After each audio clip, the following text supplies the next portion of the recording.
Hey everybody. I was asked to make another video by several of you in my inbox and also by people in my close circle. The last time I made a video, it kind of spoke to our perpetrators, deep state, about where I stand with, all their shenanigans, the things that they do. But this video today is for the other TIs. I've had many of you in my inbox ask me, how I dealt with and came out so strong on all of the torture, the dues, the electronic rape, being, taken from your home, having multiple home invasions, computer hacking, like you name it. We all know the stories. We've all been there. The only thing I'm going to say, and a lot of you probably aren't going to like it, and that's okay, but this is kind of how I handled it and how I choose to continue handling it. So first things first is when you're a soldier in a war, make no mistake, whether you wanted to or not, whether you asked to be in this war or not, you are. The very first thing you're going to have to really, really, really dive down deep and make peace with, and that is you're going to die. I don't mean today, tomorrow. I mean, death escapes no man. You're going to die one way or another. The only control that you have is how you die. Are you going to die standing on your feet with meaning, with purpose, or are you going to die a victim? Well, that's an easy answer for me.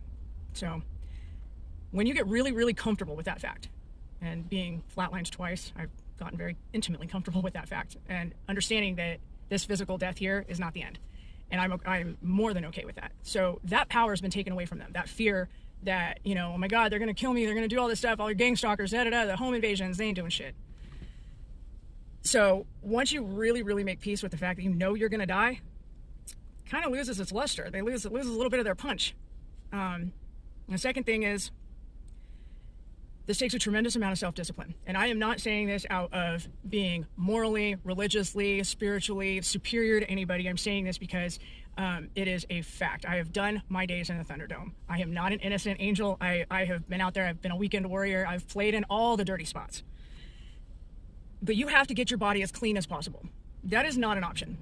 We live in a toxic environment and they are poisoning us every day. They're poisoning our water, our food, our air. So what do you think that they're doing to your cigarettes? What do you think that they're doing to your vapes? What do you think they're doing to your alcohol? What do you think they're doing to your cocaine? What do you think they're doing to your meth?